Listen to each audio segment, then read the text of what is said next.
Hi, everybody. Happy New Year. How's everyone today? Good. Good. We have some visitors in the back. Hi, welcome to the State Department. Hope you're all doing well. Where are you visiting from today?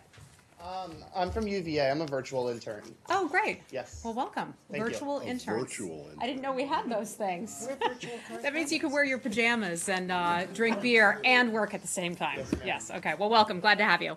Happy 2018, everyone. Great to be back here with you again. Looking forward to working with you for another year. The United States, and this is what we'd like to start out with today, would like to congratulate the people of Liberia and the President-elect Weha on the peaceful, well-executed final round of voting on December the 26th. Many people around the world know that the President-elect is one of Africa's most talented soccer stars, and we want to wish him much success in this new role, just as much success as he had during his playing days. We also would like to thank Vice President Joseph Boakai for his positive campaign and for his years of honorable service to Liberia. This election represents a milestone in Liberia's democracy. It marks the first peaceful transition from one democratically elected leader to another in over 70 years and further solidifies democratic trend in West Africa. The National Elections Commission managed an orderly, transparent elections process, while Liberia's political parties, security forces, civil society organizations played a critical role in ensuring a peaceful, fair, and credible contest. We remain committed to our long-standing partnership with Liberia and look forward to working with the President-elect to advance our mutual interests in expanding trade and economic growth, ensuring continued security, including combating terrorism, and promoting global health security. I know you have a lot of questions, so let's get started. Hi, Matt. Right. Hello. Happy New Year. Happy New Year. Thank you. Let's start with Iran. Okay. The ambassador of the United Nations just gave a press conference at which she said that the U.S. is calling for a emergency meeting of the Security Council on the situation in Iran. Can you explain exactly why? What would you like the Security Council to do or to say about the situation in Iran? Well, I think that many nations around the world are watching what is happening in Iran and watching it very closely. The United States is, certainly our allies and partners are France, Germany, the UK. You've heard a lot from them in recent days expressing their concerns, just like we've expressed our concerns about a crackdown on human rights. We are keeping an eye closely on that. That includes arresting people for peacefully protesting. So that is an area of major concern of ours, and I think that that is a concern of the United Nations. I don't want to get ahead of what might happen at the United Nations and what Ambassador Haley and her counterparts will be calling for, but I think it's an issue that the world shares a concern about, and that is the ability for people to be able to speak openly and freely without fear of imprisonment.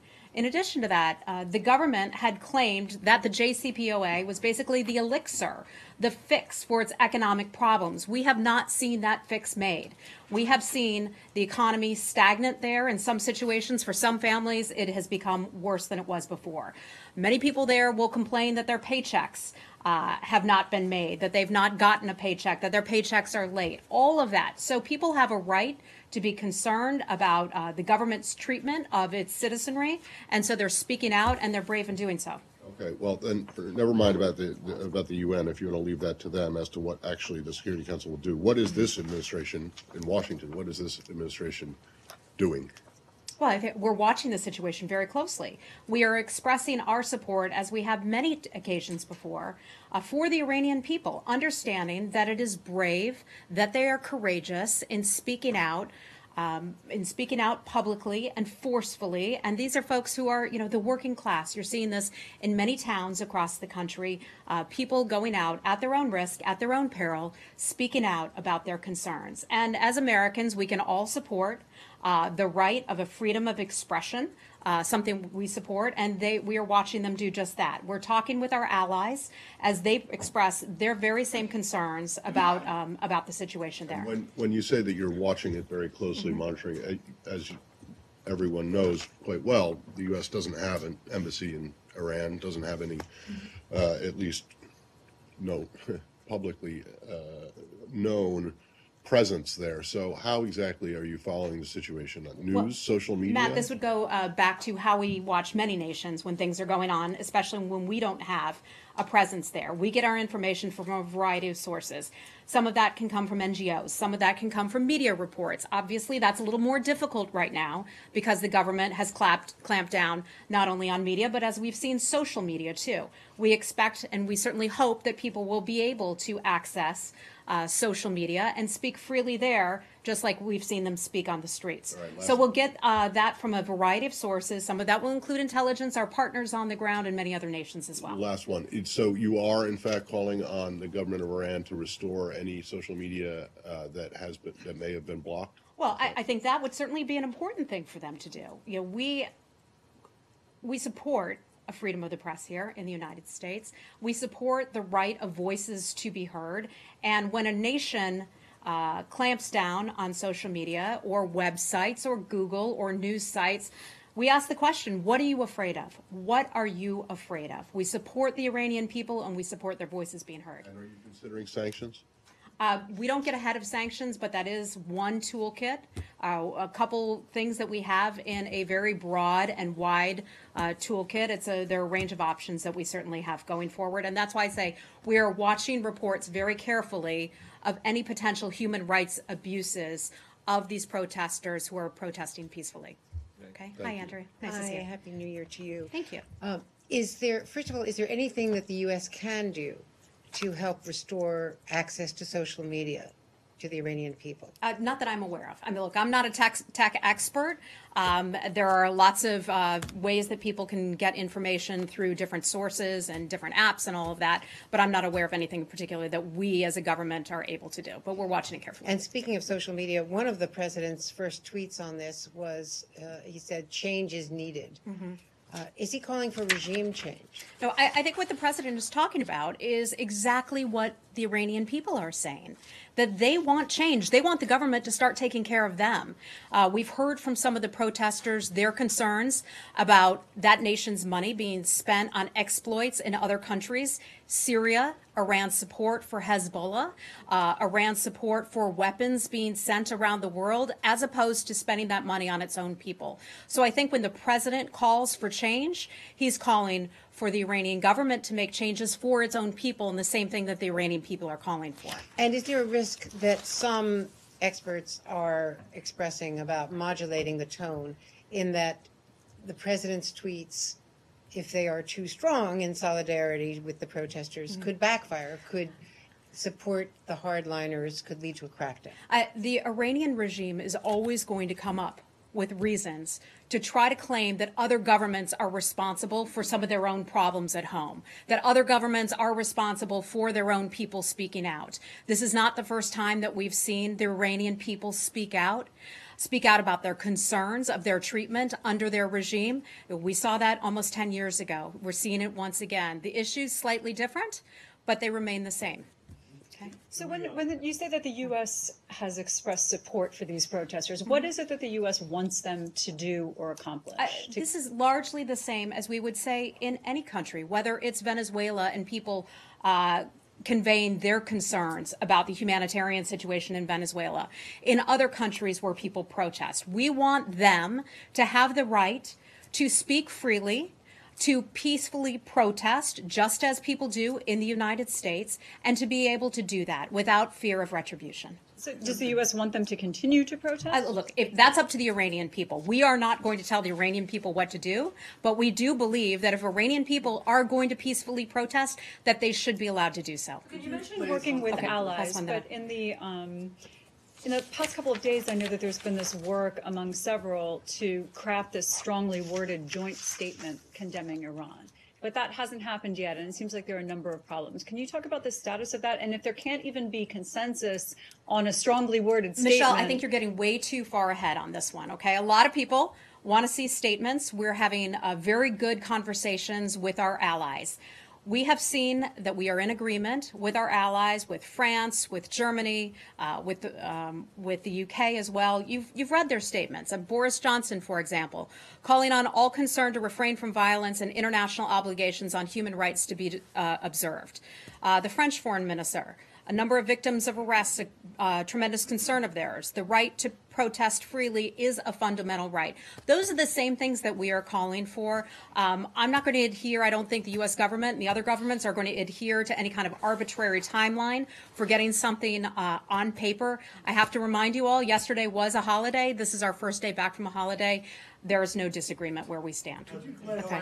Hi, Arshad. Hey, you talked about your concerns about human rights. Are you calling for the Iranian security forces to exercise restraint in their treatment of protesters? Yes, absolutely. I mean, anytime you have people out there who are protesting peacefully, and that's what we've seen. We've seen people holding up signs. We've seen people walking through the streets. That has been the primary kind of protests that we have seen. Security forces, we would always urge them to use restraint, to not overstep the bounds and harm protesters unnecessarily. And do you think that they have, because you're aware obviously of the number of deaths and the increasing number of deaths, do you believe that they have, any of the Iranian security forces have used excessive force thus far? Arshad, I'm obviously not there on the ground, so I'm not at liberty to, characterize what has actually happened and whether there are instances of excessive force that were used or not. But I can tell you we're following this very carefully. And one more from you on this. You mentioned 2009. One of the challenges that the administration faced, that the former U.S. administration faced in 2009 after the elections, was one of not tarnishing the protesters by too warm an American embrace. Mm-hmm. Do you see any concerns that in your statements of support for peaceful protest, you may in fact be hurting the protesters themselves by ginning up government opposition to them? And might it be better to be more restrained in your own comments? I think anytime you look at people who are protesting in any nation around the world, who are protesting because they want greater economic freedom, because they want to be paid on time, because they want their government to stop spending money on terrorism and start spending their money at home. Anytime that people are willing to stand up in the face of an oppressive regime and have that conversation publicly despite the potential threat, despite potentially being thrown in jail, we ought to support them. That is the right thing to do. But to put this solely on America is not correct.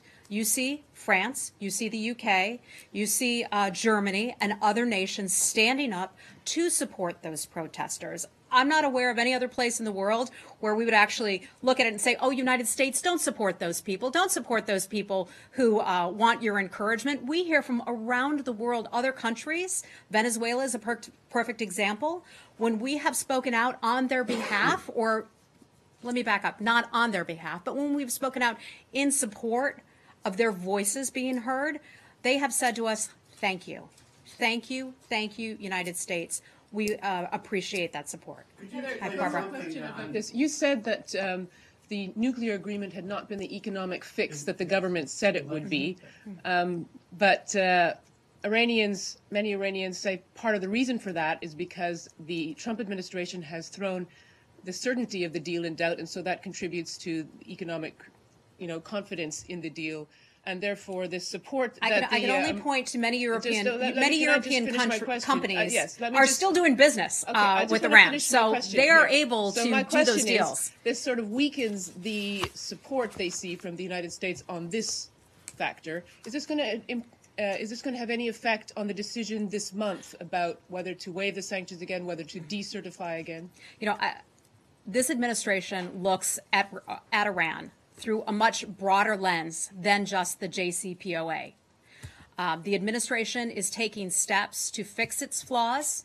I'm not going to get ahead of what Congress is working on, but those conversations are taking place, and some of those negotiations are taking place between Republicans and Democrats and the White House to fix the fundamental flaws of the JCPOA. So we can look at Iran through a broader lens than just the JCPOA and look at its destabilizing activities, as we talked about with Syria, in places like Yemen, you name it, Iran involved in some of those nefarious activities. Hi, Saeed. I take it to another place where there are protests. and Wait, so wait, on. finish Iran. Okay. I have a question related to what you've been saying about Syria, Yemen, Iranian intervention outside its borders and its aggression. An envoy of Ayatollah Khamenei met yesterday with the head of the al-Nujaba militia in Iraq. It's an Iraqi part of the hostile Shabi, and Khamenei's envoy praised its role in Iraq and Syria. What is your comment on that, particularly as you just condemned Iranian involvement in Syria? Yeah, I'm not aware of that meeting, so I don't want to comment. If that did even take place, so I just don't want to comment on that. It was in the Iranian press. I'd be happy to share it with you. Okay, well, I'm not going to necessarily believe the Iranian press, but I just am not going to comment on How about something. the Iraqi press? You don't see Iranian aggression in Iraq, like in Kirkuk? Look, we have discussed many times our concerns about Iran's activities. Just a very specific technical point on the sanctions and on the social media. Yeah. One of the social media platforms that's not available in Iran is Signal, and that's a useful one because that's an encrypted one. Mm-hmm. It's one that activists or journalists, including myself, can use to communicate secretly. It's not available in Iran not because it's been blocked, but because Google doesn't provide one of the platforms which services this to Iranians because of the sanctions.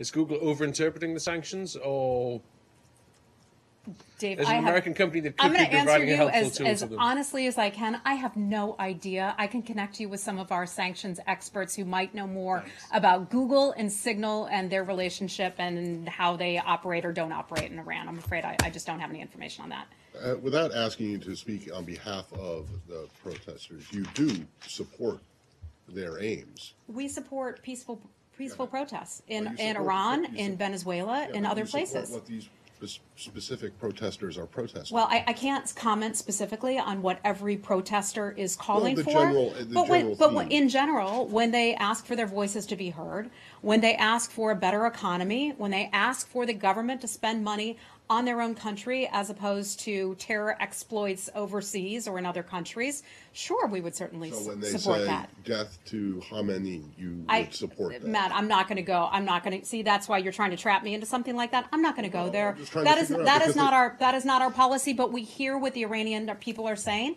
and just like people in the United States can say things that are very inflammatory. And they're allowed to say that here, the right to free speech. People say that in other countries as well. They have a right to have their opinions on that matter. One of the administrations, and this not just this administration, a long time U.S. Policy goal has been for Iran to stop supporting Hezbollah in Lebanon, and at least going back to 2014 to stop intervening in Syria. So when the protesters say, get out of Lebanon, stop supporting Hezbollah, get out of Syria, stop supporting Assad, you do agree with that, right? Well, we certainly have expressed, and you know this, we've expressed our concerns many times about Iran's activities in Syria and Yemen, elsewhere. I mean, you've asked me numerous times here, name the countries of concern that Iran is involved with, and I've named those for you on many occasions. Iran, Yemen, Syria, you name it, where they're involved. Thanks, Lori. So as long as what the protesters are protesting, or as long as their message lines up with the administration's policy position, you support them. Matt, I think you're wrong there, and here's why. Because as a general matter, we support peaceful protests and conversations that may not always be convenient to the United States, that may not always be convenient to that host country. We talk about that. We talk about the right to free speech. We believe that that is a fundamental human right. Whether it's here, whether it's in Iran, whether it's in Russia, you name the country, we support that free speech. You know that. Okay. Can I take you just a bit further on what you're saying? Do you All right, then we'll support move on, because we're starting to get Do you yeah. support free speech for the Palestinians Look, we support free speech. You know that. and their right to protest? And a right to And you protest. get appalled when 15 and 16-year-old girls are taken in the middle of the night and punched and kicked and stand before a military court. Do you condemn that? Teenagers, young people, yes, absolutely. Yes, I'm talking about a very young teenage Palestinian, Ahad Tamimi, who was taken in the middle of the night. She stood before a military court yesterday with 12 charges and so on. Do you urge the Israelis to release the young teenager? Yeah. Saeed, I'm not going to have as much for you as you want on this particular situation. I'm a mom, of small children. I think any parent watching could relate to concerns about the treatment of children. We believe that all individuals, especially children, should be treated humanely. They should be treated with respect for their human rights, their individual rights. I'm not going to have anything more for you on that. I'd have to refer you to the government. The principle that the Israelis ought to release 300 kids who are under the age of 16. Saeed, I don't have any information on that, so I just can't confirm that that is the actual. Let me ask you a couple of things on the Palestinian-Israeli issue. There's an article in the New York Times that says that the Israeli government was emboldened by the U.S. recognition of Jerusalem, by all that transpired in the last couple of weeks, to basically do what they did yesterday and basically annex the West Bank. What is your? I'm afraid I don't have anything for you on that. You don't have a position on this? Oh, I don't have anything for you on that particular report. Okay, I can get back to you and see if I have anything more. Also, there was a vote on Jerusalem and the Knesset, where they basically prevented any future government there was a bill to prohibit any future government from ceding any parts of Jerusalem, contrary to international agreements. Do you agree with that? Are you aware of that? Restate that. Yes, I'm aware of that. Are you Knesset aware vote. of the Jerusalem vote and the Knesset? Yes, I am aware of that. Prohibit any future Israeli government from ceding any part of Jerusalem? Okay. One of the most important things for this administration is to have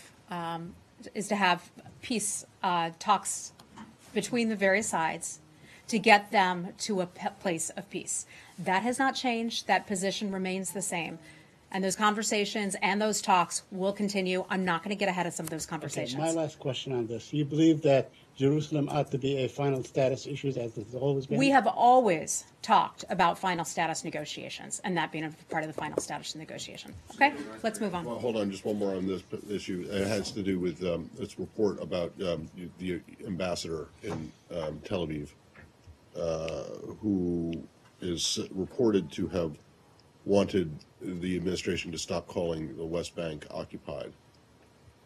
Without getting into internal government deliberations, does the administration still believe that the West Bank is I occupied? can't confirm that conversation or what, Do you still, does the administration believe that the West Bank is occupied? I can only say that our position has not changed. Our position on that hasn't changed. Does that mean that you still regard the West Bank as being occupied? Matt, I can just tell you our position hasn't changed. I'm going to be very careful with the words because anything related to this region, as many others, is extremely sensitive. Our position has not changed, and I won't budge from that.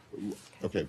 At some point, it would be nice to find out exactly what that position is. You shouldn't be afraid, precisely because it is so sensitive. You shouldn't be afraid, unless you're embarrassed by what the policy is, not you personally, but whoever. You shouldn't be afraid to say what it is instead of just saying I don't think, it hasn't Matt, changed. as you have seen, when America speaks about a matter, it is taken very seriously. I know. And so that is why it's important for the United States to be careful with its words. And you may not get all the words that you were hoping to get, but I'm going to be careful with the words. Okay. Well, does that include tweeting stuff about Little Rocket Man and things like that? Matt, to be careful with your words, or fire and fury is going to rain down on North Korea? I'm not even going to go there, Matt. Okay. If you're saying that the position hasn't changed, why won't you just state the position? Michelle, the position hasn't changed. I'm not going there. Okay. You've got all. That's it on that. Okay. Let's move on. North Korea. Do you have any response to the idea of direct talks between North and South Korea that have been raised, given that there's the explicit idea that they would happen without preconditions, that they would just the South Koreans would be willing to talk about anything that North Korea wants to talk about? I can tell you this, that we are close allies with the Republic of Korea. If ROK wants to sit down and have a conversation with the DPRK, that is certainly their choice. We look forward to our participation in that certainly hasn't changed. our policy hasn't changed. We are working toward a denuclearized Korean peninsula. Our policy remains the same. If the Republic of Korea and if the DPRK want to have a conversation, that's fine, but we aren't going to necessarily believe that Kim Jong-un is sincere and is credible in his talks. And did South Korea check with this administration before making that proposal to North Korea? I'm not aware if they did or not. Okay. Anything else on North Korea? Will the U.S. be playing any sort of role if these border talks do happen? Well, that would be a hypothetical, but I highly doubt it. Okay. Hi, sir. Tell me your name again. Qiang. And you're from? Shenzhen Media Group. Okay. Nice to see you again. Nice to see you. Kim Jong-un gave a New Year's speech, and he mentioned that the nuclear button will be used if North Korea's security is threatened. So do you think it's a signal of asking for peace, which meaning no threat, then no nuclear war at all? We've heard his kind of rhetoric before, so it's really nothing new. I often don't comment on the comments of specific foreign leaders, so I'm not going to comment on that. But we've heard that kind of thing before, and our policy remains the same. We remain committed to a denuclearized Korean peninsula, and we hope that at some point we can get there. Andrew. See, there's a policy you don't have a problem saying what it is, even if it hasn't changed, right? You get an eye roll. Hi. Can I follow up on that? Do you think, does the administration think it is a good thing that President Moon has responded and is willing to hold talks with the North, and that those talks will not include the United States? Are direct talks between North and South a positive or a negative? You know, this is a situation we're still just assessing right now. The comments were just made yesterday. So I don't want to get ahead of any official position that we might take on that, but we're assessing the situation. Well, yesterday's 24 hours is a long time to assess. It's a long time in TV news. That's where it is. That's where it's a long time. Diplomacy to assess whether direct talks between North and South are a good thing or a bad thing. Well, I stated our position so far, and right now, if the two countries decide that they want to have talks, that would be certainly their choice. We have a very strong relationship with the Republic of Korea, as we do with Japan. We have had a strong alliance with them for many, many decades. That hasn't changed. Kim Jong-un may be trying to drive a wedge of some sort between the two nations, between our nation and the Republic of Korea. I can assure you that that will not happen. That will not occur. We are very skeptical of Kim Jong-un's sincerity in sitting down and having talks. Our policy hasn't changed. The South Koreans' policy has not changed, that we both support a denuclearized Korean peninsula, as frankly does the world. Is this successfully driving a wedge in that these bilateral talks will not include the U.S.? I don't think so, Andrea. And again, I'm not going to get ahead of that. Okay. Hi, Rich. Okay. Go ahead. Hi, Dave. The goal of your maximum pressure campaign was the diplomatic and economic isolation of the North. Mm-hmm. Now the North is sitting down with its neighbor and your close ally. They're not. I mean, that's an idea that's being discussed. So I'm not going to get too into that. But if they do sit down, that's a blow for maximum pressure. Again, that is a hypothetical. What I can tell you that the United States, and we just saw the UN Security Council resolution that passed a week or so ago. I'm losing track of time with the holiday, but the third unanimous UN Security Council resolution, where countries agreed to sanction North Korea. Concerns about North Korea and concerns about the money and what it's doing and its activities of ballistic weapons and also advanced nuclear tests. So we're all on the same page. We're all still working toward and working forward with our maximum pressure campaigin. On North Korea. Ambassador Haley said that you were, I forget exactly how she phrased it, hearing signals or suggestions that the North may be preparing for another ballistic missile test. Is that an ICBM test? I don't have any information on that. So you're not hearing those same signals? I don't have any information on that. Some of that may be an intelligence matter. She's an ambassador to the United Nations. I am not, so I'm not aware of any of that personally. Okay, so if now is not the time for the U.S. to be directly talking to North Korea, does that mean that it's not the right time for a U.S. ally like South Korea? I think I've answered that question. Okay. Anything else on North Korea? Okay. Okay. Okay. We'll go to Yemen. Yes. A couple of weeks ago, the United States called on the coalition led by Saudi Arabia to ease their blockade and their siege of ports and airports and so on. But the last week has seen an intensification in bombing and more civilian deaths and so on. I wonder where are you with that? Because that's been 2 weeks have passed, or more than that, since you called on the Saudis and the Arab coalition to ease their blockade. Yeah, so not only have we called on them to ease the blockade, we continue to call on them to be very judicious in their use of air power. Also, though, however, understanding that the Saudis have a legitimate concern about their own security at home. So it's a delicate balance of sorts. You know, you and I have talked about this many times, that Yemen is an area that we are deeply concerned about. The medical crisis there, the humanitarian crisis there, the State Department, USAID, and others have put a lot of money, time, and resources into the problem there and into trying to improve the situation there. I'll check with some of our experts to see if I have anything more for you on that, though. Okay? Okay. Thanks, Dan. Heather, why did the administration choose this week to announce it's withholding aid from Pakistan? Actually, no, we didn't. That was an announcement that came out back in August.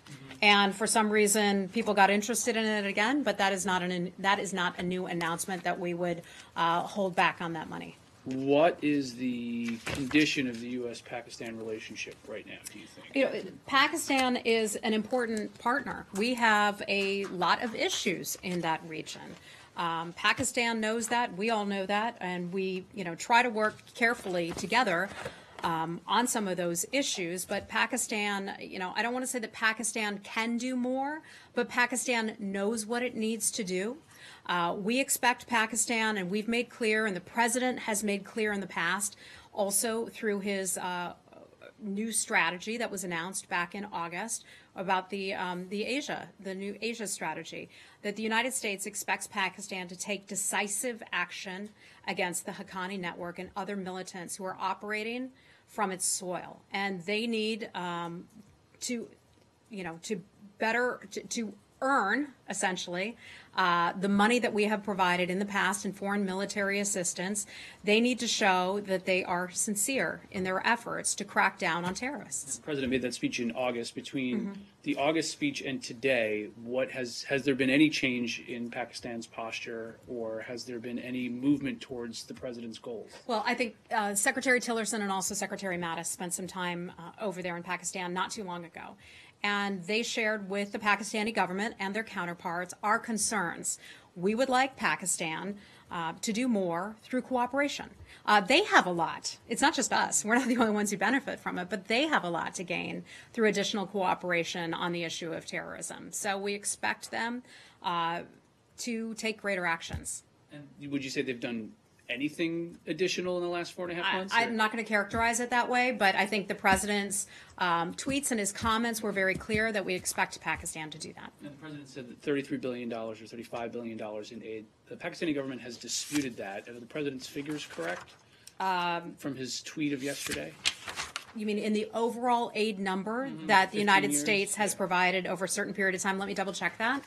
But I would go with what he said. What we are now talking about, the president is talking about, is a $255 million for fiscal year 2016 in the foreign military financing. That's what the president was specifically referring to.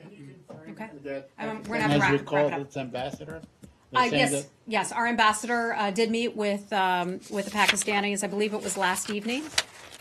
In Pakistan, and he described that meeting with me, he described that meeting to me as a professional meeting, a professional meeting, professional in tone. Washington? Pardon me? Did the Pakistanis recall their ambassador from Washington? Not that I'm aware of, but I'd have to refer you to the government of Pakistan for that. Heather, since you raised the president's tweet about this, he also called the Pakistanis deceitful, having a two-faced. I think Rich actually raised that, but okay. Well, you mentioned. Oh, I commented on it. So therefore, I'm not going to comment on some of these things because then you all will use that as an excuse. Well, yeah, exactly. So, do you agree with the characterization of the Pakistanis being deceitful, devious, two-faced about that playing a double game for far too long? I think the president and the president's. Well, why don't you just read the tweet? The president's concern. I don't have it in front of me, but the president's concern. I'll get it. The president's concern about Pakistan not taking enough action about terrorism is nothing new. The president had expressed that concern months ago. He expressed this at the beginning of the administration, as have many officials in the United States government.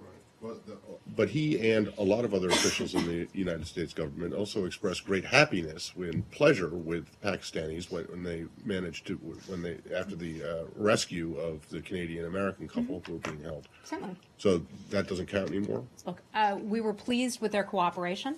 We certainly were. We have addressed that, but they can do more. And they haven't. They can do more. I'll leave it at that. We've got to go, guys. Thanks. Have a good day. The president also weighed in on the release of Huma Abedin's emails, and he said that he believes that she disregarded basic security protocol. Does the State Department agree with that? And if so, are there any repercussions for an action like that? Some of that is a hard matter for me to address here because I wasn't here at that time, a previous administration, so I don't know exactly what protocols she went through. I'm not aware of what potential ramifications there could be, if any. I can only say that we take our records management very seriously at the State Department. Records were released as a part of a FOIA request. The information was released last Friday. We are working to get through a backlog of FOIA requests. Some of that just takes time. Some of this is a matter of litigation, and we can't comment on matters that are ongoing litigation. Do you know if there's an ongoing investigation of whether or not she broke any protocol? I'm not aware of that. Okay. All right. Thanks, everybody. Thank you.